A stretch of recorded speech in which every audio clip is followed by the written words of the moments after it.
The story will be told from the perspective of the main female character.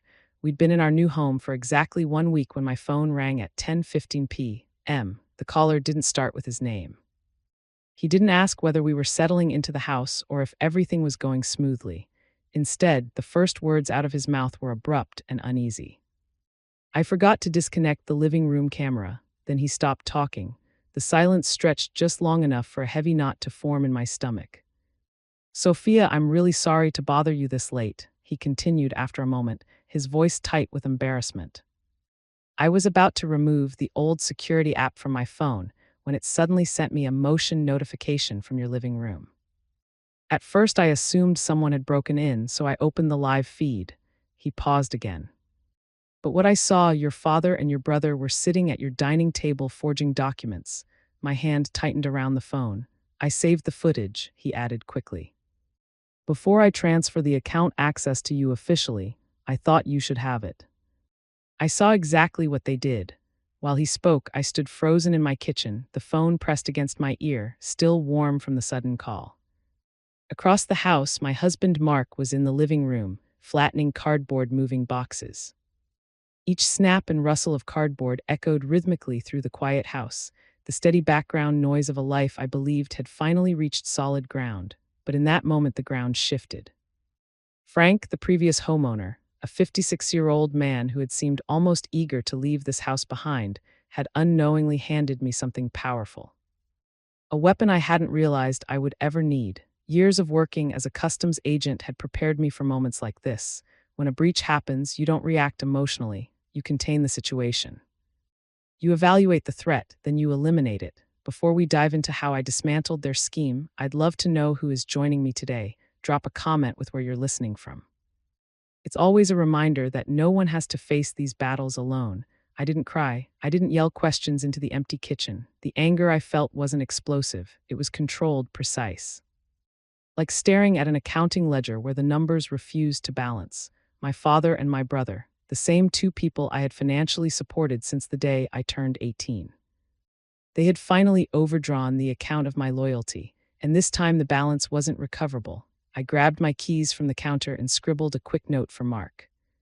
Something vague about a late-night issue at the port that needed my attention. It wasn't the truth, but in my profession, the first report is rarely the full story. I met Frank at a 24-hour diner near the edge of town. The air inside smelled like burnt coffee and harsh floor disinfectant. Somehow it felt more honest than the betrayal waiting for me. Frank looked exhausted. Dark circles hung under his eyes as if he hadn't slept in days. Without saying much, he slid a tablet across the table. His hands trembled slightly, just enough that I noticed. He didn't explain anything. He didn't need to. The video began playing with a low digital hum. There they were, my father 64 years old, my younger brother 26. They stood in my living room, the same room where I had imagined hosting our first Thanksgiving in this new house. My father held a thick manila folder in his hands, his posture rigid with an authority he had never truly earned. My brother sprawled comfortably in my brand new armchair, wearing the same careless grin I had unknowingly financed for 2 decades. "She won't notice," my brother said casually. His voice carried clearly through the recording. "She's posted at the border for another 4 weeks. By the time she reviews the title paperwork, the money will already be transferred." My father hesitated. For a split second, I thought I saw guilt flicker across his face, but it wasn't guilt. It was calculation. $175,000 is a lot of money, he muttered quietly. My brother laughed. The sound cut sharply through the quiet diner. "It's not a loan, Dad. Think of it as an early inheritance. She's tough, she'll bounce back." I watched as my father picked up a pen, then he signed my name. There was no hesitation. He traced every curve of my signature carefully, like someone who had practiced it before. They were taking out a $175,000 loan against the equity of my house. The reason, my brother's gambling debts. He even mentioned, almost proudly, the $40,000 management fee he planned to keep for arranging the deal with the private lender. I closed the tablet slowly and slid it back to Frank. I didn't feel shattered, I felt focused. For years my compassion had been something they exploited. Tonight I was officially declaring bankruptcy on their version of family. This wasn't revenge. It was accounting. I sat in my car in the dark parking lot and opened my laptop. I didn't call them. I didn't send a single furious message. Instead, I logged into every shared financial account we had. Then I started locking things down. Passwords were changed. Access permissions were removed. The emergency power of attorney I had once given my father was revoked. I placed fraud alerts on my credit reports and flagged the mortgage application as a suspected identity theft case. They weren't going to be surprised by their actions. They were going to be surprised that I had finally stopped cooperating. By the time the sun began rising over the harbor, the glow from my laptop screen felt like another sunrise entirely, one made of data, numbers, cold, quiet consequences. Later that morning, I walked through the empty rooms of my house. My footsteps echoed against the hardwood floors, sounding hollow. For 33 years, I had been the dependable one, the responsible daughter, the successful sibling, but my achievements had never really been mine to celebrate. They had simply been a safety net for everyone else. In that moment, I understood something clearly. I had never truly been a daughter or even a sister. I had been a resource. They had been extracting from me for decades.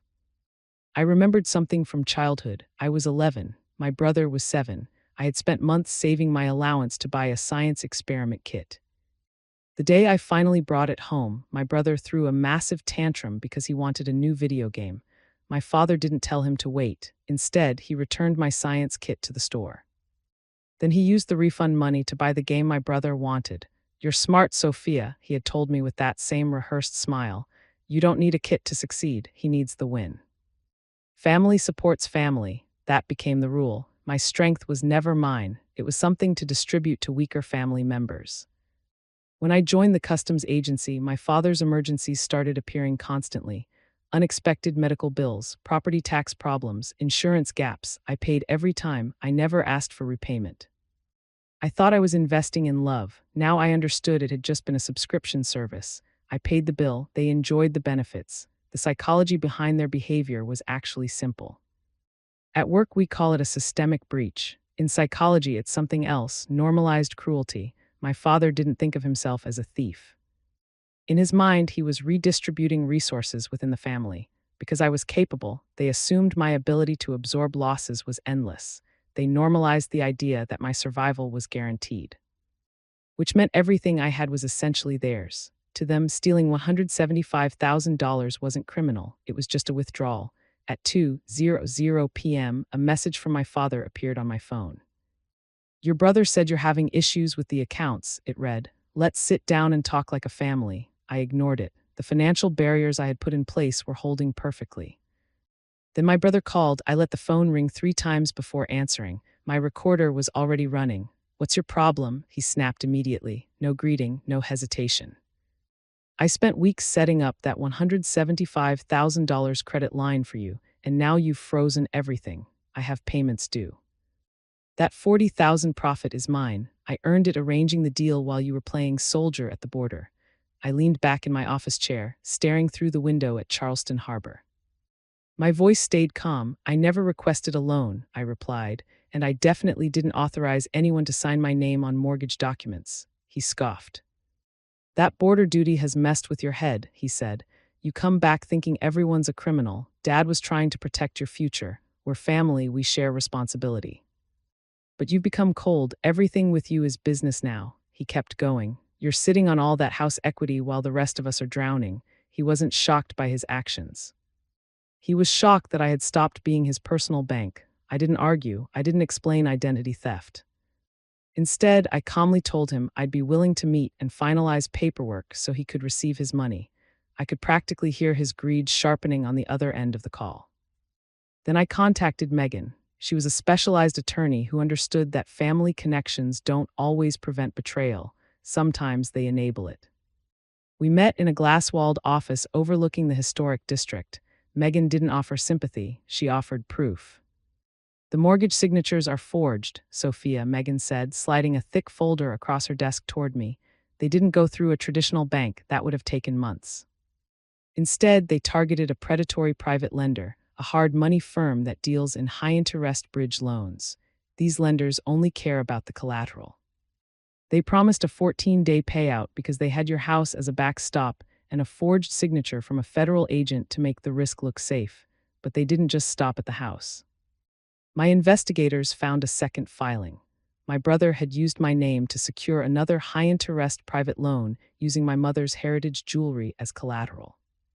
He had already pocketed $40,000 of that as a management fee. They had turned my entire life into a liquidation sale. I rubbed my eyes trying to find even a small amount of regret, but there was only clarity. This wasn't a family crisis anymore. It was a hostile takeover. Megan drafted a formal notice, but we didn't serve it at my father's house. I wanted to meet them on neutral ground. Invite them to the title office at the municipal building, Megan suggested. Tell them you're there to sign over the final release for the $175,000. We need them in a place where the records are official and there are cameras everywhere. I sent a text to the family group chat. Meeting at the municipal building Wednesday at 11:00 a.m. to finalize the paperwork. Be there if you want the money. My father hearted the message within seconds. My brother followed up with a text that said, "About time, sis." The day before the meeting, Megan called me back into her office. She didn't look like an attorney anymore. She looked like an executioner. "It's worse than the jewelry and the house, Sophia," she said. Her voice dropped into that low frequency reserved for news that changes your life forever. My brother had broken into my home office and stolen copies of the sensitive financial records and personal identity information I used to keep my federal security clearance. He didn't just steal my money, he hijacked my professional reputation. He used my credentials to vouch for his shady transactions, tricking the monitoring systems into thinking this was the legitimate income of a government employee. He had established a shell company named Coastal Solutions and listed me as the sole owner and chief executive officer. My digital signature had been forged on documents that authorized the movement of nearly $285,000 over the last 6 months. It wasn't just gambling debt. My brother was laundering money for a private lending group to clear his losses, and because my name was on the charter, I was the one the government would come for when the audit hit. I was the one who would be led away in handcuffs while he enjoyed his $40,000 fee. I stared at the witness line on the incorporation papers. There it was, my father's signature. He hadn't just looked the other way. He had actively helped with a scheme that could land me in a federal prison for 20 years. He knew the risks. He understood my job required a clean record. Yet he had signed that paper, effectively offering up my freedom to keep his favorite son from facing the consequences of his own choices. This was the discovery that changed everything. This was the moment the bridge wasn't just burned, it was wiped off the map. You don't negotiate with people who are willing to trade your life for their comfort. They hadn't just overdrawn my bank account. They had targeted my future and pulled the trigger. They had turned our family bond into a death warrant. I looked at Megan and told her to loop in the federal investigators I knew at the Bureau. If they wanted a federal case, I was going to give them one. The municipal building was a maze of gray hallways and the sharp smell of floor wax. It was a cold, sterile place that fit perfectly with my plan. I got there early, standing next to Megan. The federal agents weren't in the room with us. They were sitting in a black SUV down the street, wearing headsets and listening to every single word through the wire I had hidden on me. This wasn't just a meeting, it was a sting. My heart was beating at a steady 60 beats per minute. I wasn't there as a daughter, I was the bait in a federal trap. My father and my brother walked in 5 minutes late. My brother was wearing a designer shirt that probably cost $550, most likely paid for with the fee he had stolen from my inheritance. He looked smug, leaning back in his chair with the easy confidence of a man who thought he was moments away from a big payday.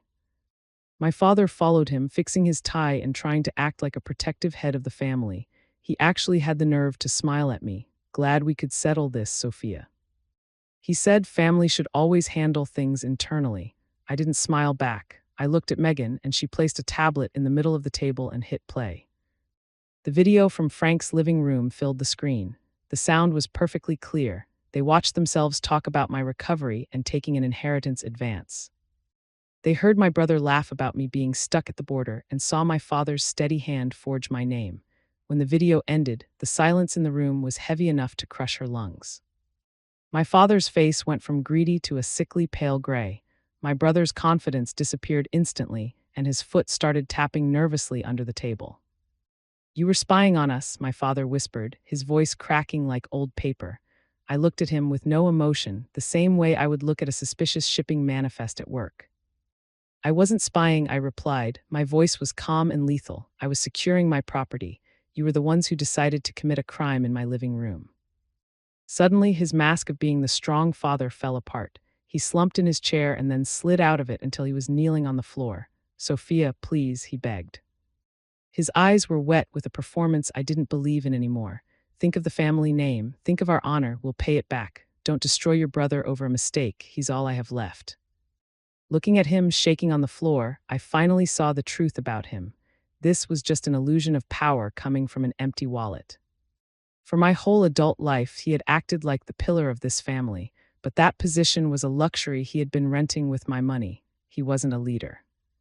He was just a tenant in a life he couldn't afford without me, without my resources to prop up his ego. He wasn't a father, he was just an accomplice to a fraud. My brother didn't beg, he snapped. His face twisted with rage. You think you're so much better than us because of that badge. You're a traitor to your own blood. I didn't even flinch. I pushed a manila folder across the table toward them. Inside was a federal summons for money laundering and a notice that the government was seizing the assets he had hidden in Coastal Solutions. I already did something for the family, I said, my voice as cold as ice. I stopped the rot. The rest is in the hands of the United States Attorney. I stood on the balcony of my house overlooking the Charleston harbor, the early morning sun painting the water in shades of bruised purple and gold. The salt air felt different now. It wasn't heavy with the humidity of a buried secret, but light with the clarity of a fresh start. They weren't shocked by their own betrayal. They were only shocked that I had finally stopped paying the bill for it. The legal battle ended quickly. The $175,000 mortgage was officially canceled, and the heritage jewelry, my mother's emerald earrings, and the gold necklace she wore at her wedding were returned to my safe. My father and my brother didn't end up in orange jumpsuits, but their names were put on a federal registry for financial fraud. Their reputations were completely destroyed. My brother was forced to pay back every penny of the $40,000 he had taken, a debt that would take him the rest of his life to pay off. I stood on the balcony of my house later, looking over the water. The air felt light and clear. For 33 years, I had been the reliable daughter who apologized for her own success so that others wouldn't feel small, but that version of me died in that meeting room. I realized then that letting go of blood relatives wasn't mean. It was an act of survival. DNA is just a blueprint, but family is a contract of respect. When they forged my signature, they broke that contract forever. With Megan's help, I used the money from the case to start the Sophia Guard Fund. It's a foundation that provides free legal help to service members whose money is messed with while they are deployed at the border or overseas. I didn't want my story to just be about a closed bank account. I wanted to build something to protect the next person who is away on duty and can't see the betrayal happening in their own home. This house is finally quiet now. The ghosts are gone. I don't need a hidden camera to watch my back anymore because I finally learned how to defend myself. I'm no longer a line on someone else's balance sheet. I'm a woman who found her worth and her own truth. If this story moved you, please share your thoughts in the comments and let me know where you're listening from. We tell these stories so nobody has to deal with this alone. We have many more stories to share, real hard human ones. If you'd like to keep walking this path with us, subscribe and stay for the next one. Let's keep going together.